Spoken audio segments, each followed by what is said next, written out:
Tunaanza na kanisa gani leo? La wokovu ama kanisa la Biblia? Tulianza hapa. Haya basi munisaidie na nyinyi mjue ndio mnawakilisha wale wote wa kwa vituo mbalimbali. Ni nani? Wacha tujibu wote pamoja. Wacha hii tujibu wote pamoja. Na niligundua kitu jana ya kwamba wengi wetu ni waoga. Ni waoga hata kuinua mkono peke yake. Kuinua mkono unauoga usifeli. Unaogopa tu. Na tunasoma kitabu cha Danieli. Na huwezi ukasoma kitabu cha Danieli kama wewe sio shujaa. Kwa hivyo tuanze na hii majibu uone ukiwa na ushujaa. Kama unasikia wewe ni muoga, hiyo uoga pia kuna uwezekano usiende mbinguni. Kwa sababu nilipokuwa nasoma kitabu cha Ufunuo, Yesu anasema waoga hawataenda. Kwa hivyo kama wewe unajua ni muoga, mambo ya mbingu naona kama utayaonea kwa mbali sana. Na tungependa uende mbinguni. Kwa hivyo uoga, fukuza uoga. Bwana asifiwe sana. Sasa basi mnijibu wote. Ni nani aliyeandika cha Mwanzo? Hiyo sio swali. Swali nitawaambia swali itakuja wapi. Kwa hivyo mmeniambia ni Musa. Sawa sawa? Tunakubaliana. Nani aliyeandika kitabu cha Kutoka, Exodus? Aha. Sasa ni nani aliyeandika kitabu cha Hesabu, Numbers? Aya, endelea tu vile tunaendelea, endelea kuweka sauti. Sawa sawa. Ni nani aliyeandika kitabu cha Mambo ya Walawi? Good. Ni nani aliyeandika kitabu cha Kumbukumbu la Torati? Sasa. Ni nani aliyeandika kitabu cha Kumbukumbu la Torati sura ya 1 hadi sura ya 20? Nani aliyeandika kitabu cha Kumbukumbu la Torati sura ya 1 hadi sura ya 30? Bwana wabariki wale mnaendelea kuwa waaminifu kwa kujibu. Bwana wahurumie wale ambao mlituacha na mkanyamaza. Sasa jibu. Sasa swali ni hili sasa. Basi swali la leo ni hili. So shout your answer. Ni nani aliyeandika Kumbukumbu la Torati sura ya 34? Nasikia Musa. Kuna mwingine? Haya basi. Nani yako na jibu tofauti? Mara ya mwisho. Hebu nione wangapi wanasema hapana, Musa hakuandika sura ya 34. Unasema chapter 34. By the way, Deuteronomy ni from chapter 1 to chapter 34, si ndio? Kwa hivyo kama uko hapa na unasema Musa hakuandika chapter 34, aliandika zingine zote lakini 34 hakuandika, inua mkono. 1 2 3 4. Wale wanasema Musa aliandika kitabu yote ya Kumbukumbu la Torati.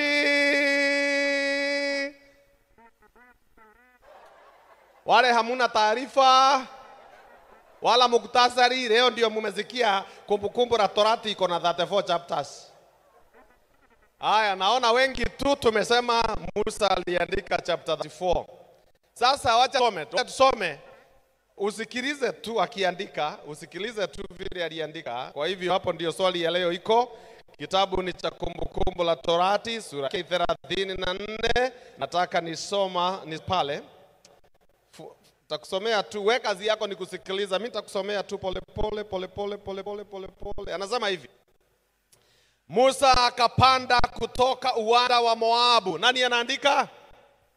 Asante. Wewe kazi yako ni kunijibu. Bwana asifiwe. Mimi nauliza unanijibu. Asante kwa wale mnajibu. Naanza tena. Musa akapanda kutoka uwanda wa Moabu mpaka mlima Nebo hata kilele cha Pisga kukabili Yeriko. Nani anaongea? Musa.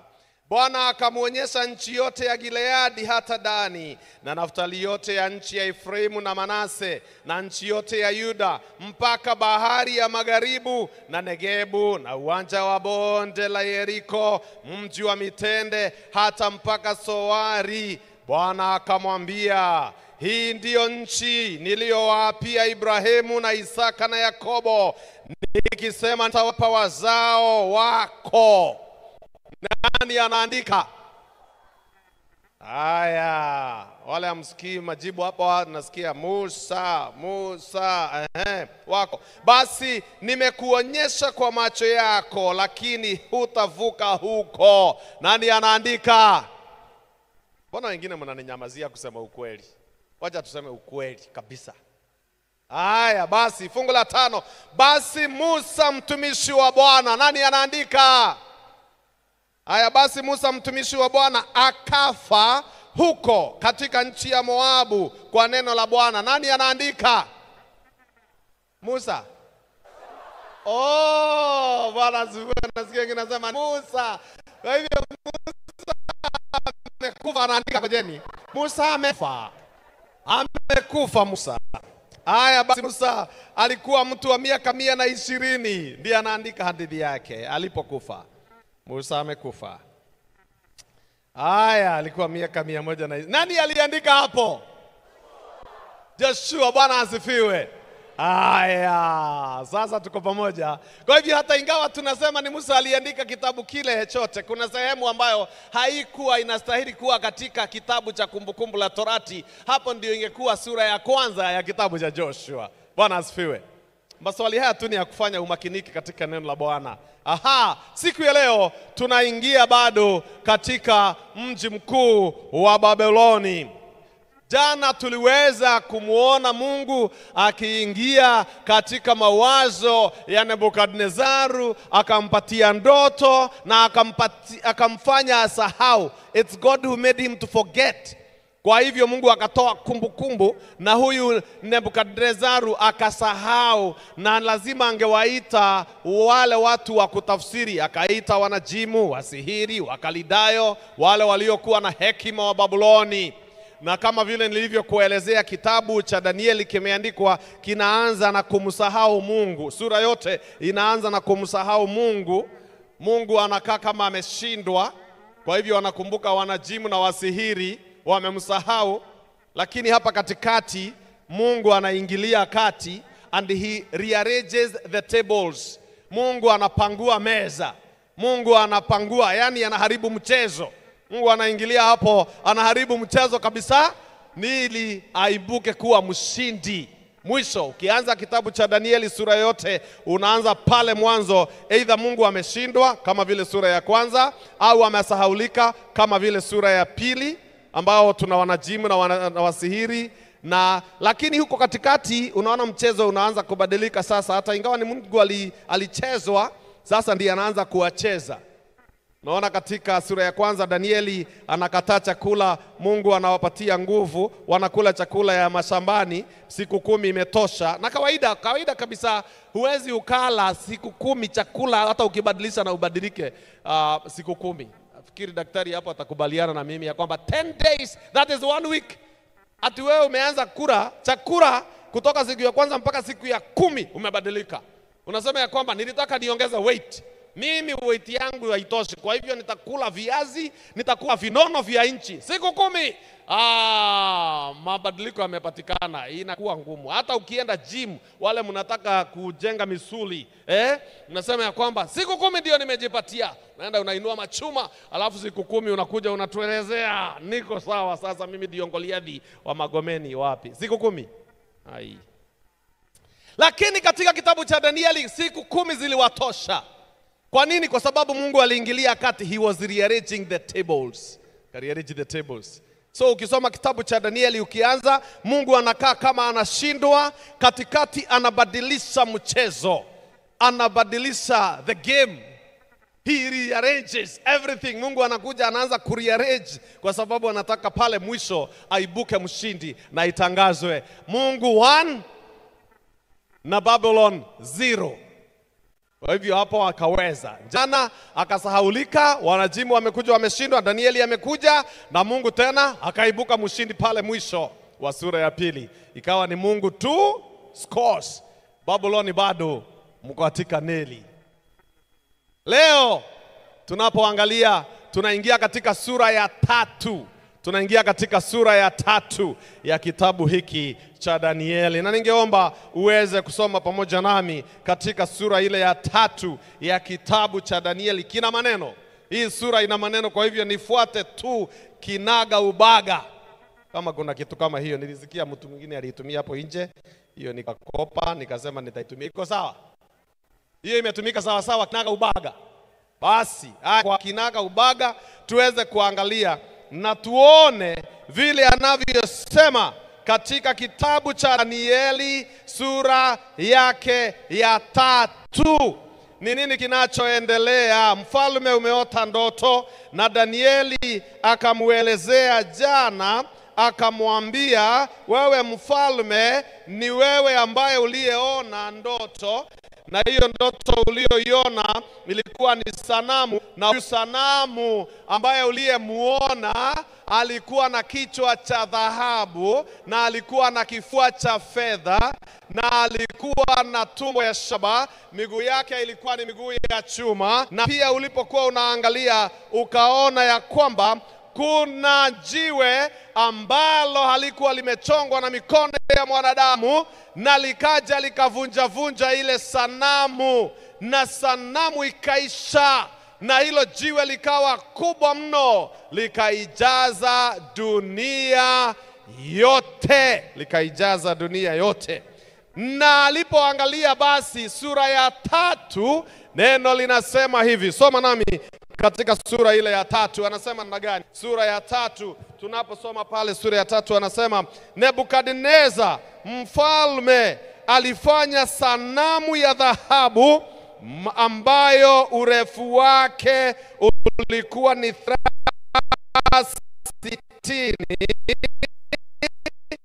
na upana wake 6, akaisimamisha. Naomba ushike hilo neno, akaisimamisha katika wada wa Dura katika wilaya ya Babeli.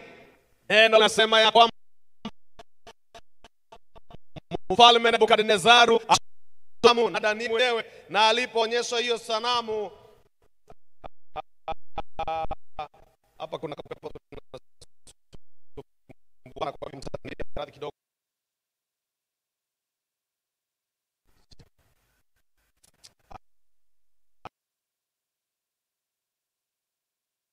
Kufanya sanamu, na ile sanamu aliyoifanya aliisimamisha. Alifanya sanamu na akaisimamisha. Tuanze hapo. Mfalme Nebukadnezaru amefanya sanamu kubwa, akaisimamisha. Usizime, wacha zikae. Akaisimamisha sanamu. Narudia tena. Mfalme Nebukadnezaru aliifanya sanamu kisha akaisimamisha. Katika sura ya 2, Mungu alimpatia mfalme ndoto, na ile ndoto ilipokuja kutafsiriwa na Danieli, neno la Mungu linasema katika sura ya 2 fungu la 31, wewe mfalme uliona na tazama sanamu kubwa sana. Sanamu hii iliyokuwa kubwa sana na mwangaza wake mwingi sana ilisimama mbele yako. Neno la Mungu linasema ya kwamba wakati Mungu alipompatia Nebukadnezaru ile ndoto, alimpatia sanamu katika ndoto. Akaona sanamu imesimama mbele yake katika ndoto. Alipoamka na Danieli akamuonyesha hilo ndoto lake, na akasikia yeye ndiye kichwa cha dhahabu, na baada yake kutatoka ufalme mwingine ambao ni kifua cha fedha na tumbo la shaba na miguu ya chuma, na vidole vya miguu ambao ni chuma na udongo imechanganyana. Aliposikia hiyo ndio description, au hivyo ndivyo Mungu alikuwa ametengeneza, yeye sasa katika mawazo yake akiwa timamu, akatengeneza mfano wake mwenyewe. Akatengeneza sanamu na akaisimamisha. Mungu alimuonyesha ufalme ambao umesimama, lakini ulivunjwa. Sasa katika hali yake ya utimamu, akatengeneza sanamu yake mwenyewe na akaisimamisha katika uwanja wa Dura. Hiyo peke yake inakuonyesha ya kwamba Nebukadnezaru amedeclare war na Mungu wa mbinguni. Ulisimamisha sanamu yako, lakini ulifanya makosa. Yako haikuwa sawa, ilikuwa ni chuma zimechanganya. Ulikuwa na dhahabu, ulikuwa na fedha, ulikuwa na shaba, ulikuwa na chuma, ulikuwa na udongo. Yangu ni dhahabu kutoka juu mpaka chini, dhiraa 60, upana 6. Akasema hiyo ndiyo sanamu ambayo inastahili kuwa. Kwa hivyo hapo, Mungu nitakusaidia kutengeneza sanamu. Na Biblia inasema ya kwamba akausimamisha katika uwanja wa Dura. Sikiza, katika wilaya ya Babeli. Ndipo Nebukadneza akatuma watu kuwakusanya maamiri na manaibu na maliwali na makathi na watunza hazina na mawaziri na mawakili na wakuu wa wilaya zote, ili wahudhurie wakati wa kuizindua ile sanamu mfalme Nebukadnezaru aliyoisimamisha. Sikia, ukiona Biblia unapoisoma inarudia jambo, elewa ya kwamba kuna jambo. Kwa hivyo Biblia inasema ya kwamba huyu mfalme akawaagiza viongozi wa nchi, maamiri, manaibu, mali, makathi, watunza hazina na mawaziri na mawakili na wakuu wa wilaya zote, ili wahudhurie wakati wa kuizindua ile sanamu ambayo mfalme Nebukadneza alisimamisha. Fungu la kwanza limetumia jina hiyo sanamu, na fungu la pili pia isimamisha. Fungu la tatu, ndipo maamiri na manaibu na maliwali na makathi na watunza hazina na mawaziri na mawakili na wakuu wa wilaya zote wakakusanyika ili kuizindua ile sanamu mfalme Nebukadneza aliyosimamisha. Hapa kuna maneno hapa. Tena fungu la tatu limerudia hilo jina la kuisimamisha. Tena anaendelea, wakasimama na mbele ya ile sanamu mfalme Nebukadneza aliyoisimamisha. Anaendelea fungu la 4.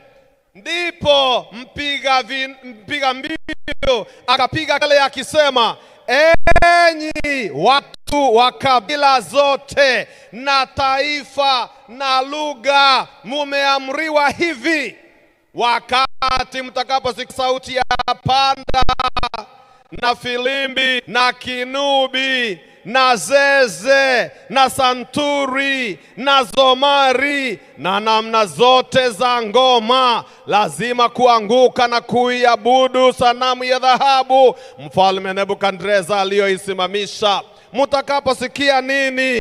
Mtakaposikia panda, naomba uhesabu uniambie ni ngapi utasikia. Panda na filimbi na kinubi na zeze na sturi na zomari. Ni ngapi? 6. Ile sanamu na urefu 60, upana wa 6 na instrumenti 6. Hello? 60, 6, 6. Is that ringing a bell? 60, 6. 6, 6, 6, 6. If you know, you know. Kwa sasa elewa ya kwamba kuna 60 juu, kuna 6 urefu, upana, na kuna aina za ngoma, aina 6. Biblia inasema ya kwamba na namna zote za ngoma lazima kuanguka na kuiabudu sanamu ya dhahabu mfalme Nebukadneza aliyoisimamisha. Na kila mtu asiyeanguka na kuabudu atatupwa saa hiyo hiyo katika tanuru ya moto uwakao.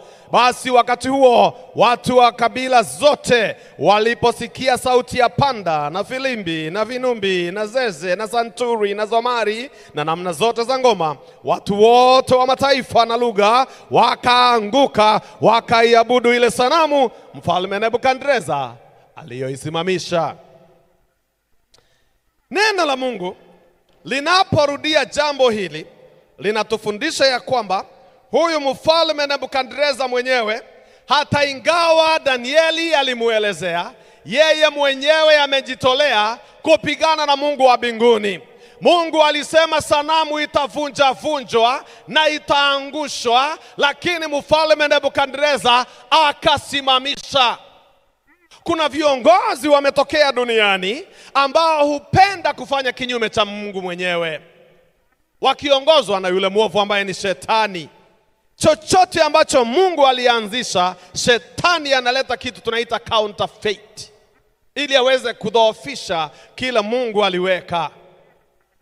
Nimrod mwenyewe alikuwa ni mtu ambaye alikuwa wa kwanza kujenga nyumba ya orofa inaitwa skyscraper, na yeye mwenyewe alijenga ile inaitwa the Tower of Babel, na alikuwa na lengo moja ya kwamba watu wasitapakae lakini waingie ndani, kwa sababu kuna mvua ilisha. Alisikia hizo habari, kwa hiyo alikuja kuambiwa habari hizi, maana si kitambo sana. Mungu asifikiria kutumaliza na kutuangamiza kwa maji.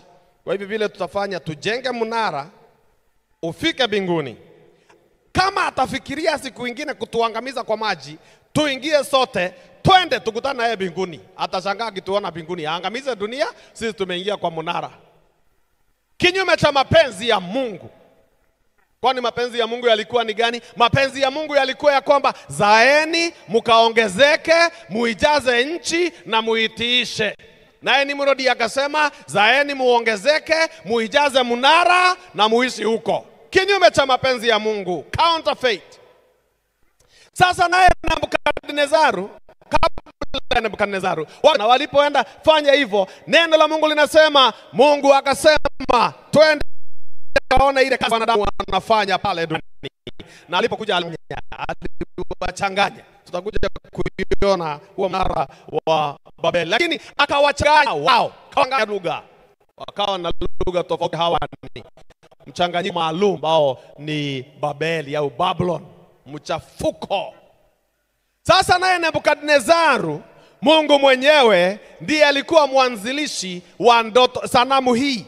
Kwa hivyo alimpatia katika ndoto, akamuonyesha sanamu. Lengo kubwa la Mungu kumuonyesha sanamu ilikuwa ni kumuonyesha ya kwamba falme za dunia ni za muda tu, lakini kuna ufalme utakao kuja tu. Akamwambia kwamba falme za dunia si moja itakayotawala, falme zitakuja na zitapita, lakini kuna ufalme mmoja hautapita.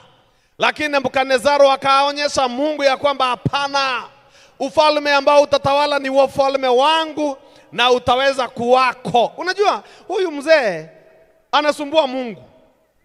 Nebukadnezaru anajifanya yeye ni mjeuri, na Mungu ataonana na Mungu tu. Mungu ndiye aliyempatia mkono wa ushindi amchukue Jehoyakimu. Lakini sasa yeye mwenyewe ameanza kukiuka Mungu. Ni juzi tu Danieli alikuwa katika ikulu na akakuelezea Mungu huyu wa mbinguni. Ni juzi tu, lakini umesahau na unajifanya umesahau. Unajifanya tu haukumbuki. Una pretend hukumbuki kitu. Kama vile nilivyokuelezea jana, kuna watu tu ambao utaona wanajifanya hawakukumbuki na wanakukumbuka kabisa. Unajaribu kuambia si mimi ni ile mhubiri nilikuwa na hubiri Darnet. Sikumbuki bana. Ndio nazo siku hizi sijui ni vyakula vile tunakula hivi, vyakula vinafanya tusahau. Kusahau chakula gani na umeikula hii chakula tangia mwanzo. Sasa umenisahau tu jamani. Mimi sikumbuki. Lakini usijali. Nashukuru tumekutana leo. Siku nyingine nitakukumbuka tu. Na ni kujifanya kabisa, hata macho yako na mdomo zinaenda tofauti. Inaonekana huyu unajifanya. Nebukadnezaru akajifanya hakumbuki ya kwamba Mungu alisema, mfalme, sikia, dhahabu, fedha, shaba, chuma, udongo.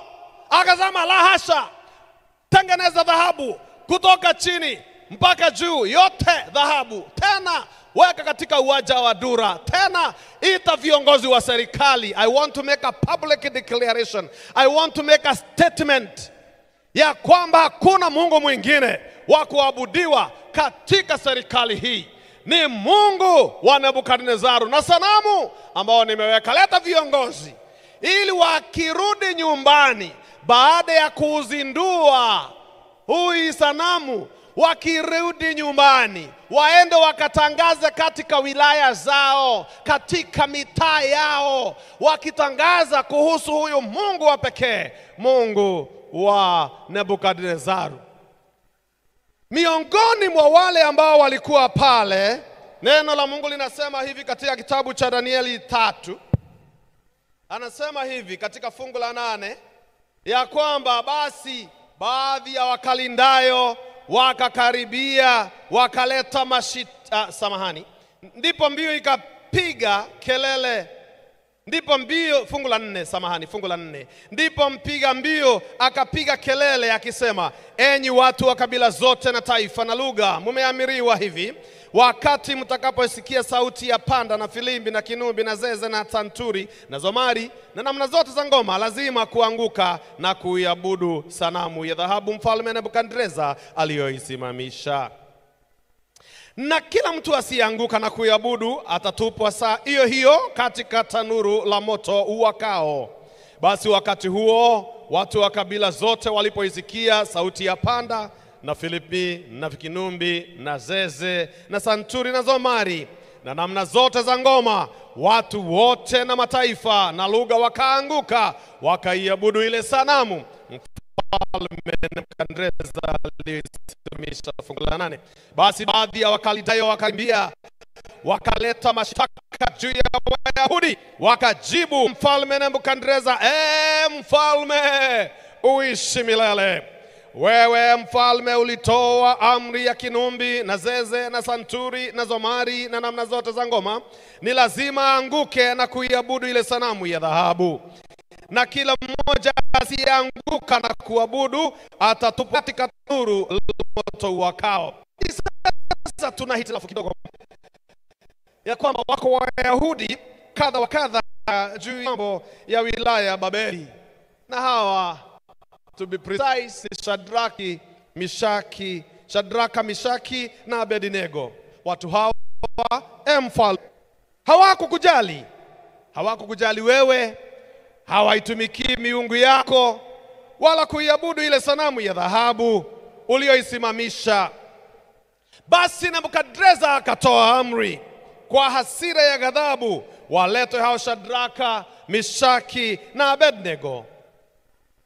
Basi wakawaleta watu hawa mbele ya mfalme. Nebukadneza akawaambia, enyi Shadraka, Mishaki na Abednego, ni kwa makusudi hata hamtumiki Mungu wangu wala kuisujudia sanamu ya dhahabu niliyoisimamisha? Kama vile nimekwambia, Kitanieli vile kimeandikwa, sura ikianza Mungu hukaa kama anashindwa. Nebukadneza alionyesha umaarufu wake wa kusimamisha sanamu, lakini kadiri unavyoendelea naye Mungu anapia pole pole, sababu Mungu lazima atabadilisha hii game. Hii game lazima ibadilishwe. Na sasa Mungu ameanza kuibadilisha. Hawa vijana wamesimama tu. Na unajua wakati hawa vijana walipokuwa pale, Shadraka, Mishaki na Abednego, watu walijua hawa vijana hawatasimama, hawataanguka. Walijua tu. They knew for sure these boys hawataweza kuanguka. Na ndio sababu hata walipoanguka lazima wangegeuka, wapinduka, waangalie kama wale vijana wako chini. Na sure enough wakaona wale vijana wamebaki wamesimama, hawakutingika. Wakatoka pale wakakimbia kwa mfalme Nebukadneza. Unajua wale watu wa mdomo, kuna watu ukimbiza maneno, hawajatumwa na mtu, lakini wanapenda kukimbiza maneno. Hawa wazee wamekimbia, wakaambia mfalme uishi milele. Sasa kuna shida kidogo. Wewe ulituambia tukisikia hii sauti zote za vipasa sauti, sisi wote tuanguke chini. Na ndivyo tulivyofanya mfalme kwa uaminifu. Lakini kuna watu kadhaa hapa ambao uliwaweza kuwaweka kwa maeneo mbalimbali, na wao pale uwanjani wameweza kutuaibisha, na wamekataa kusujudu, wamekataa kuanguka, wamekataa. Nao ni Shadraka, Meshaki na Abednego. Kumbe hii inaonyesha wivu ambao walipata wakati hawa vijana walipewa kazi, na kwa hivyo wamekuwa wakitafuta ni kwa jinsi gani watawaleta chini, na nafasi imepatikana. Little did they know that it was God of heaven who is rearranging the balls. Mungu ameingilia kati na ndiye anaanza kubadilisha mchezo. Mfalme aliwaita viongozi wa serikali ili zidue sanamu, ili wakirudi nyumbani wakatangaze kila mahali kuhusu huyu Mungu, lakini Mungu hataruhusu. Na ndio sasa basi kupitia kwa vijana wamekataa. Mungu atanena tu. Usiniulize Danieli alikuwa wapi, sababu hata mimi sijui. Lakini inawezekana Danieli alikuwa minister wa mambo ya nchi za kigeni. Labda alikuwa tu amesafiri tu kikazi, hakuwa, kwa sababu Danieli hawezi akawa hapa na anguke chini. Hiyo haiwezekani. Belteshaza. Kwa hivyo hakuwa karibu. Hiki kitu kimefanyika wakati hayuko katika nchi. Au labda alikuwa nyumbani tu anaomba. Unajua naye Danieli alikuwa ni mtu wa kuomba. Sasa lakini hawa vijana watatu, Shadraka, Meshaki na Abednego, sio lazima Danieli yawe hii tusianguke. Sisi ndani yetu tutakula chakula hii ya mfalme, yake hatutaabudu na yake hatutaabudu. Haishi tuchia ugeni, we will still stand. Na lazima tumtengwe. Nebukadneza akawaita hawa vijana. Alipowaita hawa vijana akawauliza, ni nini basi kumefanyika? Mbona hamtumikii miungu yangu? Is it true kila nimesikia? Maana maneno yamenifikia. Unajua kitu moja, na mheshimu huyu Nebukadneza, aliposikia habari za hawa vijana hakukimbilia kufanya uamuzi. Aliwaita awapatie hata wao nafasi, maana wako na haki ya kusikizwa. Ni mara ngapi umesikia jambo la mtu fulani na wewe unafanya uamuzi wako mwenyewe bila kujali? Wewe mwenyewe unaegemea upande moja, unaegemea tu vile umesikia, kijana fulani, msichana fulani. Hata kwa baraza ya kanisa unasikia mshirika fulani jina lake limeletwa, na tunaanza kuzungumza kwa ushirika kwa sababu imesemekana. Tunafaa kuita haya mtu mwenyewe tusikie ni kweli. Maana umesikia mama amesema yule msichana yule kiongozi wa vijana ni kama ni mjamzito. Ni nini ilifanya ufikirie ni mjamzito? Tumbo yake naona iko kubwa kidogo. Alafu sisi tunaamua kutoa ushirika. Kumbe tungemuita huyu msichana, angetuelezea. Na unamuita ni nini? Tunasikia inaenda hivi, anasema hapana, mimi si mjamzito. Ni nini? Siku ile aliniangalia, nilikuwa nimekula maharagwe, tumbo ikafura. Ni tumbo tu ilifura, hata nilienda hospitali. Na wewe umekimbiza wazee wameingia katika shida ya kuvuta mtu, na ni tumbo ilifura kwa sababu alichanganya maharagwe na mihogo. Ni vizuri fanya kama Nebukadnezaru. Nebukadnezaru mwenyewe aliita, alisema Johnny, waleta hapa vijana, wacheni kuniletea maneno. I want to hear from the horse's mouth. Akawauliza, ni kweli hayo maneno yamefika kwangu? Is it true? Neno la Mungu linasema kwamba ndipo Shadraki, fungu la 19 mfalme anazidi, basi sasa 18, kama mkiwa tayari wakati mtakaposikia sauti ya panda, filimbi na vingine, basi muanguke na msujudu sanamu niliyoisimamisha. Bali msipoisujudia mutatupwa saa hiyo hiyo katika tanuru iwakao moto. Naye ni nani? Mungu yule atakaye waokoa ninyi na mikono yangu. Nitawaachilia, nimesikia, lakini nawaacha tena murudi. Hii kitu itarudiwa. Hii itarudiwa kwa sababu mlifanya makosa. Bwana ni mwema. Hata wewe ukiwa mtu wa Mungu, wacha dunia irudie mambo mengine, maana ulikataa. Wacha warudie mtihani, maana ulikataa. Wacha rudia uchaguzi makataa. Wacha kirudiwe. Mwenyewe Shadrach, huyu mwenyewe Mishaki na huyu Abednego hawakuwa wamesema, hawakuwa wamenena, hawakuwa na kauli moja, lakini kila mmoja alisema moyoni. Na wakati walipoitwa na mfalme, sasa yawezekana hamukuelewa, maana nyinyi ni wageni. Yawezekana lugha iliwapita kiasi. Sasa I'm giving you a second chance. Na wapatia nafasi ya pili. Murudi pale. Wale watapiga tena hizo filimbi na zeze na vinumbi vitapigwa. Mukisikia vimelia, hata kama chini kama muiname tu ili msijilete shida. Sababu kama hamutaanguka na kusujudu, nitaamuru mkomwe leo. Mutachomwa. Mimi hapana cheza na mimi. Mimi Mungu niko nayo si mchezo, na sijui ni Mungu gani atakaye waokoa na mkono wangu. Who is the God that will save you from my hands? Ni nani? Nani kama mimi Nebukadnezar? Najua Nebukadnezar. Hii swali aliuliza Daniel. Alimuuliza, are you able to tell me of the dream? Una uwezo, maana vile umekuja hii moto nawe ni kijana kushupavu, unakuja are you able? Daniel akasema, kwa Kaldayo honorable, wasihiri hawawezi, hata mimi siwezi. Lakini kuna Mungu mbinguni. Hawa vijana wameulizwa ni Mungu gani? Hey. Neno linasema hivi. Neno linaendelea kusema Shadraka wakajibu. Fungu la 19. Ndipo Shadraka na Misheki na Abednego wakajibu. Wakamwambia mfalme, Nebukadnezar, hamna haja kukujibu katika neno hili. We don't have to argue about this issue. Hili si jambo letu tuweze kujibiana na wewe mfalme. Kama ni hivyo, kama umeamua kutumaliza, kama umeamua kutuchoma, ni sawa tu.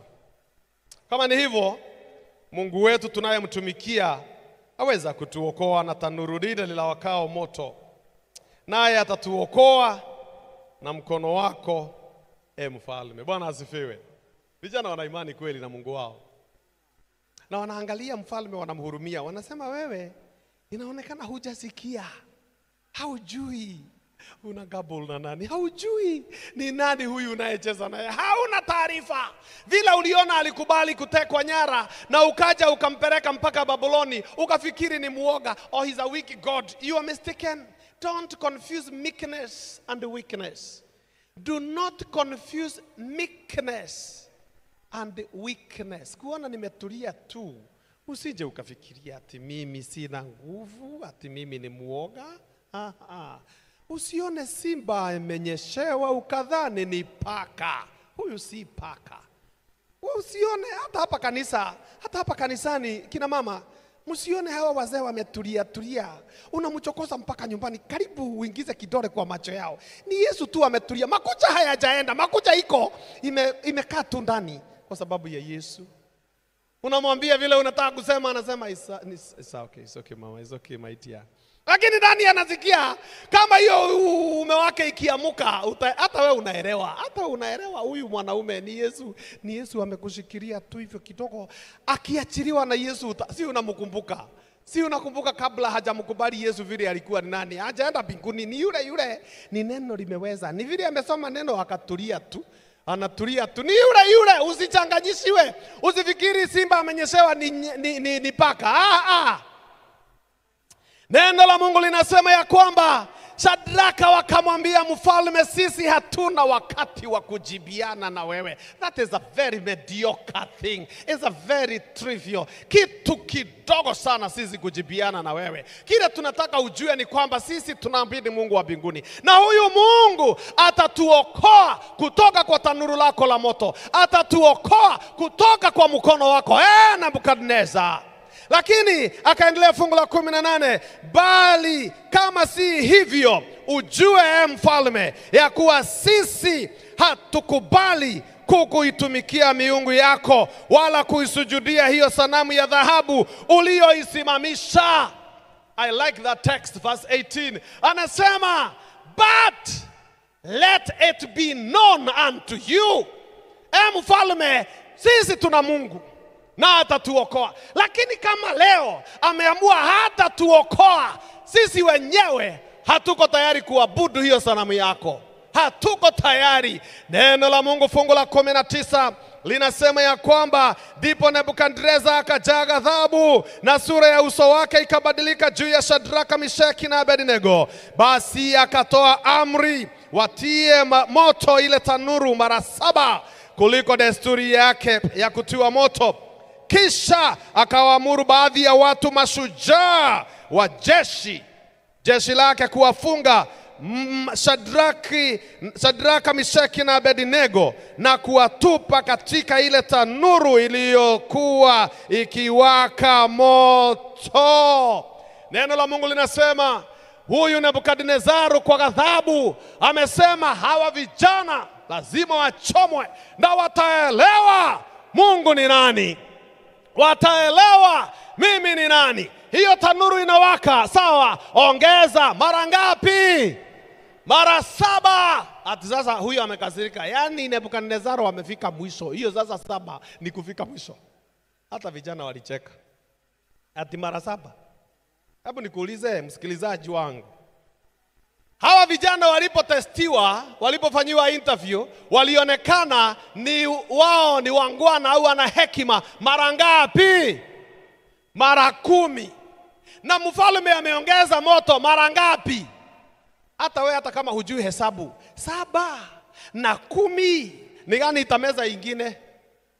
Kwa hivyo hapo tu wakajua baba umejimaliza. Sisi we are 10 times more kuliko hiyo moto yako. Na wao wameamua Mungu atawaokoa. Kama hatawaokoa hawako tayari, watasimamia imani yao na wanaangalia moto. Moto iko hapo, si ati wanaambiwa watachomwa kesho. Moto iko hapo na wakazikia itaongezwa mara 7 na hawakubadilisha. Nikuulize swali, ingekuwa ni wewe, bado ungeendelea kushikilia ya kwamba hautaabudu? Au ungesema wacha hii ili unajua hata Biblia inasema lazima uwe mtu mwenye hekima kama nyoka na uwe hauna ubaya, mpole kama jiwa. Kwa hivyo tuabudu tu ili tukitoka hapa tutaenda kuomba msamaha kwa Mungu. Hata yeye anaelewa. Mungu anaelewa hizi ni nyakati nzito sana. Mungu anaelewa economy si nzuri tu. Anaelewa. Mungu anajua. Unajua uzuri wa Mungu wetu, anafahamu. Kwa hivyo mtatuia radhi. Naomba msamaha mchungaji, lakini lazima hiyo deal lazima ningeimaliza hiyo deal. Shadraka, Meshaki na Abednego, moto itawaka. Neno linasema wakafungwa na wale ambao walikuwa na nguvu katika jeshi la huyu mfalme Nebukadneza. Walipofungwa, Biblia inasema wakatupwa katikati ya ile tanuru iliyokuwa ikiwaka moto. Basi kwa sababu ya amri ya mfalme ilikuwa ni kali na ile tanuru ilikuwa na moto mkali, mwako au ulimi wa moto, ndimi za moto au joto mwako wa ule moto ukawaua wale watu waliowashika Shadraka, Meshaki na Abednego. Basi Mungu ameanza kubadilisha mchezo. Wametupwa katikati ya tanuru. Hapa kwa mdomo ya tanuru kuna joto tu ilichomoka ikawamaliza wale waliowatupa, na hawa vijana wakaingia ndani. Na Biblia inasema walipotupwa ndani, hawa vijana wakaanguka. Hiyo ni fungu la 23. Wakaanguka ndani. Wakarushwa katikati ya tanuru, wakaanguka. Tafadhali fuata hiyo. Wakaanguka. Maana waliangushwa na viongozi hawa na wanajeshi hawa. Wakaangushwa katikati ya tanuru ya moto. Hivyo ndivyo shetani hufanya kila wakati. Anakushika, anakukamata, anakuangusha katikati ya shida na majaribu. He makes sure ya kwamba hautasimama. Wakaangushwa hao vijana, na tena hali wamefungwa katikati ya ile tanuru iliyokuwa inawaka moto. Ndipo Nebukadneza akastaajabu, akainuka kwa haraka, akanena akawaambia mawaziri wake, je, hatukutupa watu 3 hali wamefungwa katikati ya moto? Wakajibu wakamwambia mfalme, kweli mfalme. Akajibu akasema, tazama mimi naona watu 4 nao wamefunguliwa, wanatembea katikati ya moto hali hawana dhara, na sura yake yule wa nne ni mfano wa mwana wa miungu. Bwana asifiwe. Mchezo unabadilika, Mungu ako karibu kuwin. Tunaendelea, hizo inaitangwa injury time. Lazima wakati umeongeza, na mtangazaji anasema hakika hii uwanja vile mchezo unavyoendelea inaonekana ya kwamba Babeli wana rules, Babeli wanapoteza, lakini Mungu inaonekana bado atafunga bao hapa. Bwana anafunga bao.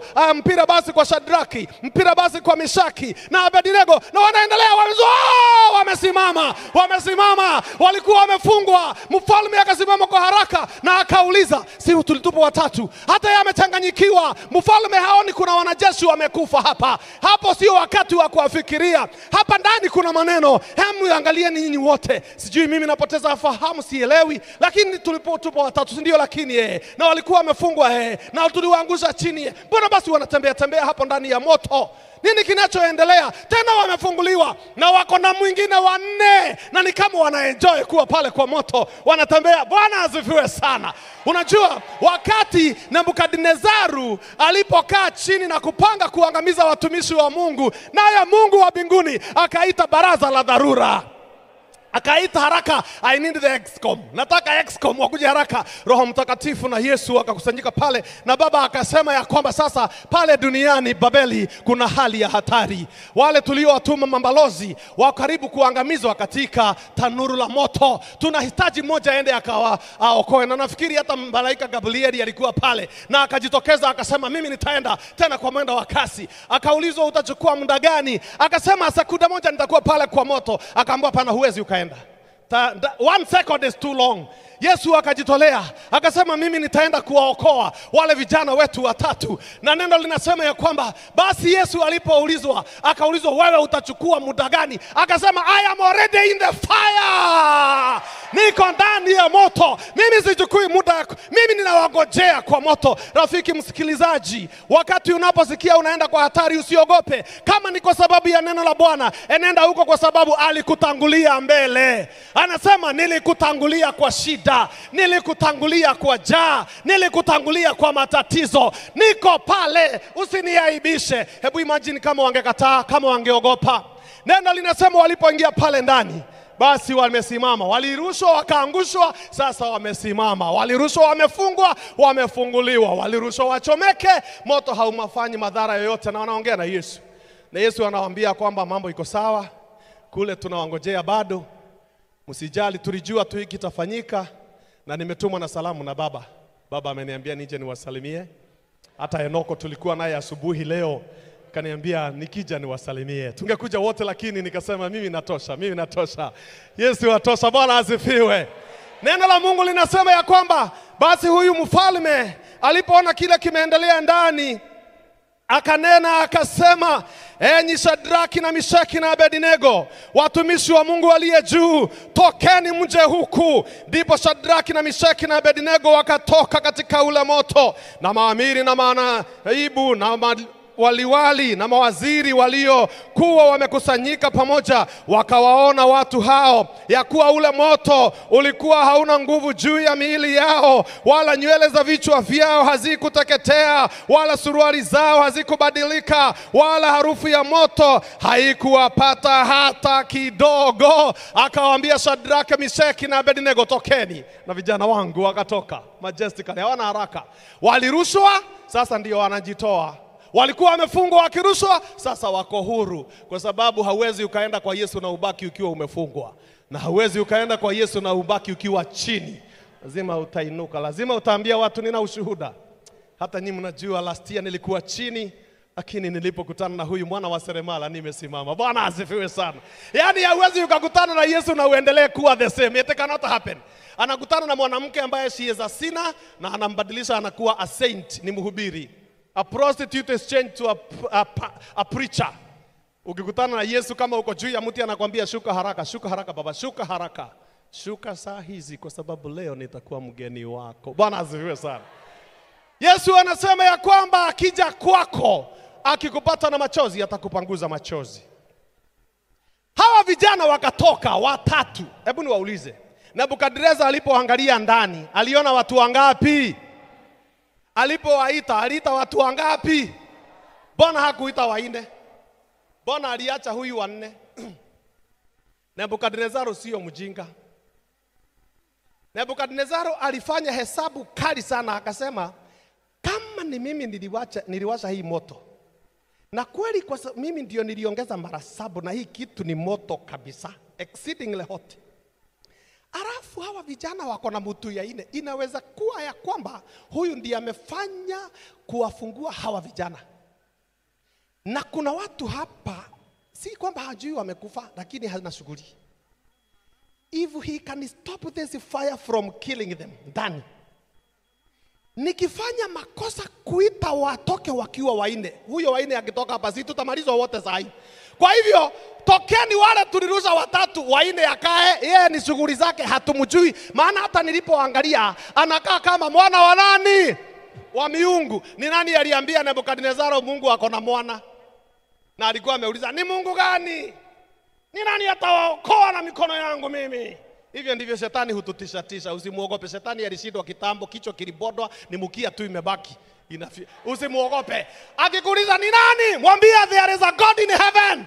Kuna Mungu mbinguni. Na neno linazidi kusema ya kwamba, nimekuambia kitabu cha Danieli, hapa katikati Mungu anabadilisha mchezo, kwa sababu lazima Mungu aibuke mshindi. Mimi kila ninampendea Mungu ni kwa sababu hajui kushindwa ni nini. Kwa Mungu vocabulary ya kushindwa ndio sijui, na anapendanga vita. Kwanza mimi Mungu wangu anapendanga vita. Hiyo ndio nampendea. Anapenda vita. Mungu wangu. Anapendanga vita. Na nilimuulizanga siku moja, nikamuuliza, hebu nikuulize, mbona unapendanga hivi vita hivi kila wakati? Unapendanga vita na zilianzanga mbinguni, hapa mbinguni. Mbona unapenda vita? Akaniambia, sikia, kile kinafanya nipende vita ni kwa sababu sijashindwa. Mimi sijashindwa. Mimi vita ninaitaka sana. Hata wewe uone, hata mtoto yake alikuja duniani akakuta watu wamebadilisha kanisa, imekuwa kama ni mahali ya wakora. Alichukua kiboko akasema leo ni mimi vita. Nani? Walitimua wote. Mimi napendanga huyu Mungu vita. Mimi hautanisumbua. Tutakulima na yeye. Kwani usitusumbue. Hata kanisa usitusumbue sana. Tutakulima wote, Bwana asifiwe sana.